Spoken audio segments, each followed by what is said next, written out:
friends, welcome to my YouTube channel. In this video I'm going to show you how to fix the item can't be moved to the win because it's open.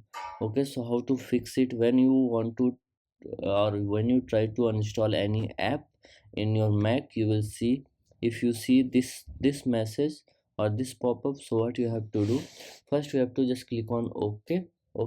It means that this app is opened somewhere in MacBook, and that's why you cannot delete or move to win. Okay, so what you have to do now, here you have to just click on this Apple icon. Okay, and here you will see force quit option, just click on it, force quit.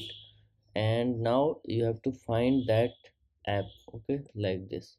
And here you will see, you have to click on it and just click on force quit. Okay, now here you will see, do you want to force quit? So just click on force quit, and now I'm going to uninstall that app. Okay, now just right click on it, move to here.